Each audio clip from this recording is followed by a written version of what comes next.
une vidéo de un petit peu de synthèse sur l'état de la Macronie, actuellement confrontée à pas mal de turbulences, hein, avec la catastrophe de Rouen, avec un nouvel attentat meurtrier. Et là, on sent que Macron n'est pas du tout à l'aise dans ses baskets. Alors, je vais faire un petit peu de rappel, bon, pour ceux qui n'ont pas encore vu certaines de mes vidéos, etc. Donc, ce que je pense de Macron, c'est un profil typique de prédateur, avec un profil psychologique qui est assez typique, absence d'empathie, amoral, immature affectif, narcissique, sexualité mal définie, une cruauté mentale, pour pas dire plus. Enfin, je pourrais compléter davantage, mais je ne vais pas plus loin. A contrario, donc ce qui définit ce type de prédateurs, qui sont quand même très handicapés sur le plan mental et psychique, c'est un instinct extrêmement développé vis-à-vis de sa proie.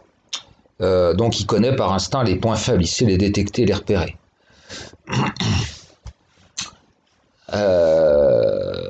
Donc il a parfaitement saisi les points faibles du peuple, notamment moi ce que j'appelle la lâcheté dégénérative, donc dégénérescence liée à un anti-eugénisme qui a fait qu'on a éliminé les meilleures parties de notre population, caractérisée par le déni devant tous les problèmes, très faible capacité d'affronter les problèmes. Ça, c'est un trait de personnalité qu'on rencontre et qui est défini pour chaque individu. Capacité de résistance à l'adversité. Et là, on voit tout ça, ça s'illustre par ce qui se passe devant les actes terroristes, hein, et sans jugement de valeur. C'est-à-dire qu'on voit que les gens se mettent, dès qu'il y a un gros problème, ils se mettent la tête dans le sable. Et ils veulent surtout qu'il ne se passe rien. On notera quand même un paradoxe avec la même population qui, d'une grande agressivité, d'une grande méchanceté vis-à-vis du mouvement des Gilets jaunes. À partir du moment où ils sont un petit peu gênés, il y a un petit peu trop de monde dans la rue pour aller faire du shopping, ou alors je sais pas, qu'une manifestation ou qu'un rond-point vous fait perdre 10 minutes, ils pètent un câble. Et d'ailleurs, on le voit quand on est... c'est pareil, moi hier j'étais dans un magasin pour une histoire de maintenance. Il y avait une mère de famille avec son ado, au bout de 10 minutes, elle pétait un câble, quoi. Ils sont complètement barjots, quoi. Alors, la stratégie de Macron, ou de la Macronie, elle est très simple. Elle est essentiellement basée sur la communication, hein, quand vous avez de toute façon ni envie ni les moyens d'agir. Donc, c'est la machine à parole, à mots, hein. Donc il a très bien compris que ce que voulaient les gens, c'est être rassurés, avoir bonne conscience. Donc à un certain niveau, il suffit de prononcer les mots pour simplement donner bonne conscience aux gens, et puis simplement un grand système d'hypocrisie, de connivence hypocrite, pour faire croire que les choses sont faites, dormez bonnes gens, dormez en paix, hein. C'est ce qu'avant, vous savez, au Moyen-Âge, les gens qui éteignaient les feux là, dans les rues, tout va bien, dormez bonnes gens, hein. C'est exactement la même chose. Alors, il suffit de prononcer quelques formules un peu magiques, hein, donc on se rend bien compte que le phénomène migratoire est quand même préoccupant, et il suffit de dire on va gérer l'immigration, et ça suffit. La catastrophe de l'environnement, on va gérer l'environnement, on va le défendre l'environnement. L'histoire de l'islamisme, on va créer des centres ou des unités de déradicalisation. Donc avec ça, les gens sont contents, se donnent bonne conscience à peu de frais. Et puis toujours les mêmes phrases, hein, c'est une petite minorité de radicalisés, c'est le geste d'un déséquilibré. Enfin voilà, toujours les mêmes formules apaisantes, mais ça suffit, hein, ça leur suffit à ces populations d'aliénés. Alors pareil, en ce qui concerne le gouvernement, hein, ce qu'ils appellent la méritocratie, il suffit d'avoir quelques diplômes. Et puis comme ça, les gens ont l'impression que voilà, on est bien géré. Pareil, la même chose, on se donne bonne conscience, hein, comme si les diplômes de l'ANA avaient une quelconque valeur, hein. D'ailleurs, on s'en rend compte que les derniers jurys de l'ENA sont préoccupés. C'est la même chose qui a abouti au déclin du grand empire chinois. Hein. Ils s'étaient dit, bon, bah, nous, notre spiritualité, c'est le confucianisme. Donc pour recruter les hauts fonctionnaires, à l'âge d'or de la Chine, on s'est dit, on va faire passer aux candidats des entretiens, enfin une sorte de sélection sur leur connaissance du confucianisme. Alors les gens, ils répétaient bêtement, il suffisait de répéter bêtement les principes du confucianisme et on devenait haut fonctionnaire. Et c'est ce qui a amené la décadence de la Chine. Il se passe exactement la même chose maintenant. Donc la décadence de l'Occident, c'est exactement le même principe. Simplement, il faut avoir un profil comme ça qui rassure, alors qu'au contraire, il faudrait des hommes ou des femmes d'action. Mais au contraire, hein, ce qui veut dire homme ou femme d'action, ça veut dire ça va bouger, on va prendre des mesures radicales, il va y avoir des turbulences. Donc ça risque de perturber notre petite vie plan-plan. Alors c'est ce qui est l'erreur fondamentale de ce qu'on appelle l'extrême droite, des Le Pen notamment. Mais c'est aussi ce qui se passe dans la convention de la droite et je dirais le discours apocalyptique de Zemmour. Alors ça va pas beaucoup d'entre vous vont me le reprocher, vont ceci, vont cela, mais je le dis clairement, le discours de Zemmour qui était retransmis est un discours totalement contre-productif. Que ça vous plaise ou non, voilà. C'est un discours anxiogène qui, alors c'est non seulement, alors certains vont dire oui c'est un discours de choc des civilisations, oui, mais c'est aussi un discours anxiogène pour la population qui n'ose pas prendre des mesures radicales. Voilà, donc ça ne va pas mobiliser les abstentionnistes ou les autres pour l'extrême droite, au contraire. Alors, donc de ce côté-là, alors en miroir, les discours anxiogènes sont très mal vus et c'est ce qui explique que Greta Thunberg soit tombée dans son dernier discours, soit tombée en disgrâce parce qu'elle a eu un discours extraordinairement anxiogène et dans son attitude et dans ses mots, et vous avez vu, ça a suffi pour faire basculer l'opinion publique bourgeoise. Donc l'affaire Greta Thunberg là, illustre parfaitement mes propos. Alors, là encore, moi je suis toujours en opposition avec un vocabulaire inutilement anxiogène comme grand remplacement ou terrorisme. Ce sont des faux amis, tout ça. Alors, certains mots anxiogènes sont par contre utilisés, bien entendu, par le gouvernement et par le milieu bourgeois, parce que l'extrémisme, pour les gens qui sont à droite, pour disqualifier un adversaire, et puis par exemple pour le Brexit ou le Frexit, c'est saut dans l'inconnu, vous voyez, la sortie d'Europe, là voilà, comme ça on génère de l'anxiété contre l'ennemi. Alors je vais prendre là aujourd'hui l'exemple des gilets jaunes, hein. J'aurais pu en prendre d'autres, puisqu'à partir du moment où vous avez les clés de décryptage, vous décryptez tout ce que vous voulez. L'exemple des gilets jaunes. Alors au début, c'était contre les taxes et les impôts. Il y avait 80% d'adhésion. Alors maintenant, quels sont les éléments de langage et les attitudes adoptées par le mouvement des Gilets jaunes ? Vous avez vu que j'utilise deux couleurs. Donc le bleu, c'est le misérabilisme et la victimisation, et le rouge, c'est l'anxiogène. Donc, par exemple, les Gilets jaunes disent on va expliquer nos problèmes. Il y a le problème il y a l'histoire des porte-paroles. Il faut absolument qu'on ait des porte-paroles.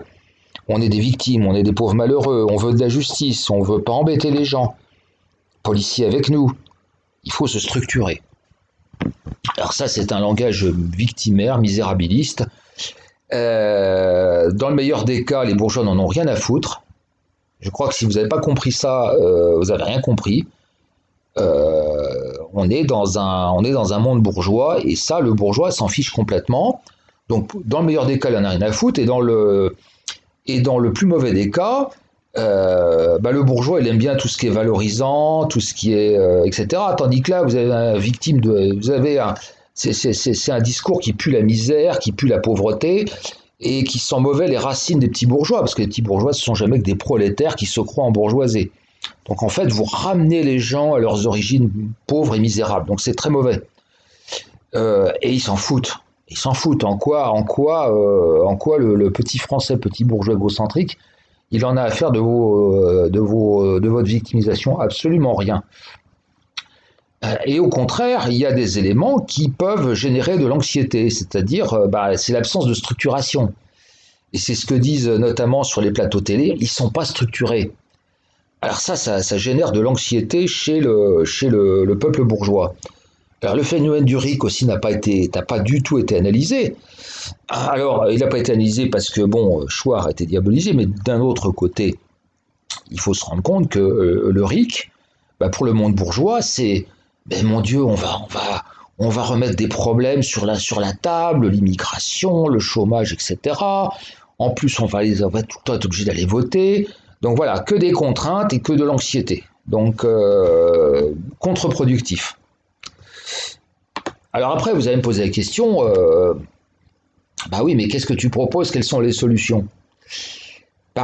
On part d'une analyse, et là je suis parti d'une analyse. Alors je vais pas vous dire tout ce que je pense, parce qu'on n'a pas forcément le droit, mais il y a un moment, il faut que vous travailliez aussi, et je vous laisse un petit peu... je vais voir si vous êtes capable de réfléchir un petit peu à ça, c'est un exercice que je vous donne, en restant dans le cadre de la loi, parce que je vous rappelle qu'on est aussi on est sur YouTube, on est dans le monde réel, donc on ne peut pas forcément tout dire non plus, hein. Il faut respecter la loi, mes chers amis.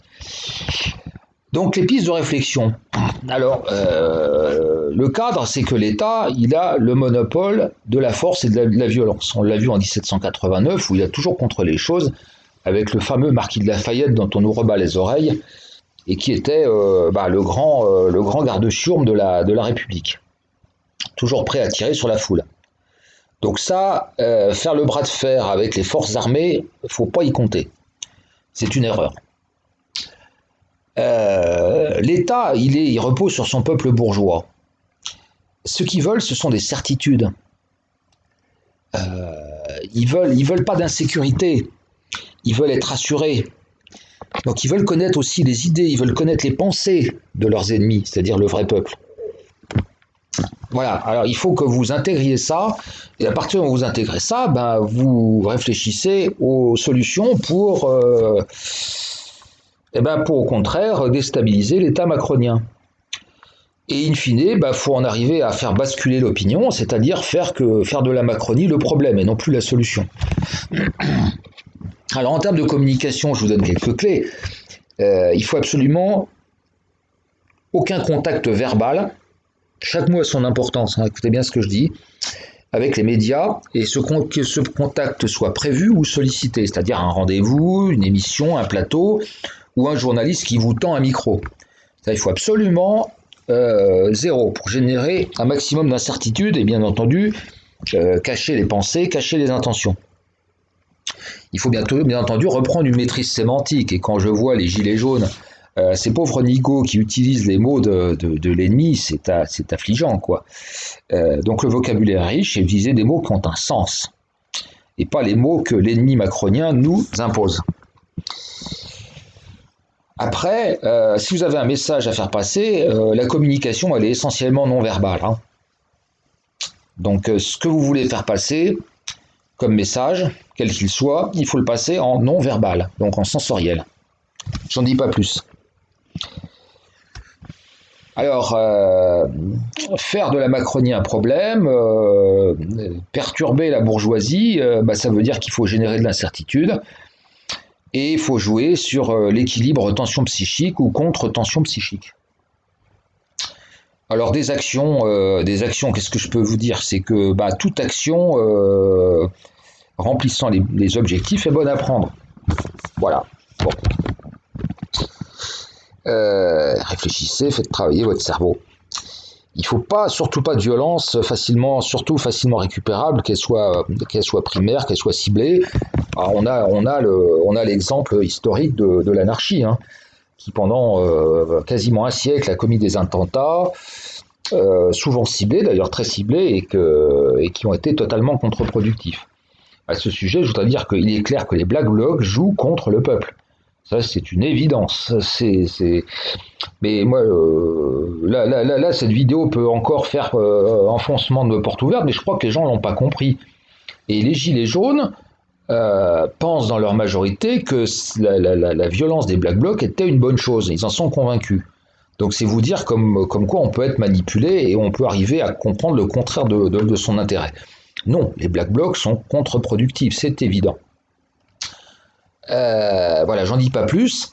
Alors en ce qui concerne la révolution, alors il faut dire faut la révolution, faut la révolution. Bah, si vous dites ça, c'est le meilleur moyen pour qu'il n'y en ait pas. Je vous rappelle que la révolution de 1917, elle s'est faite de façon très progressive. Hein. Je ne vais pas vous rappeler les mencheviks, les bolcheviks, etc., etc. Elle n'était pas partie forcément pour faire une révolution, hein, la révolution d'octobre 17. Hein, je vous le dis. Hein. Encore que je suis pas en train de vous vendre la révolution de 17, hein, pas du tout. Mais c'est pour vous expliquer. Beaucoup de révolutions aussi se sont faites, les vraies révolutions se sont faites par étapes. Donc moi je pense qu'il faut une stratégie plutôt de réforme pas à pas. Je préfère qu'on avance d'un pas plutôt qu'on braque tout le monde et qu'on refuse toutes les choses. Bon, par exemple, en termes d'immigration, moi je suis très clair.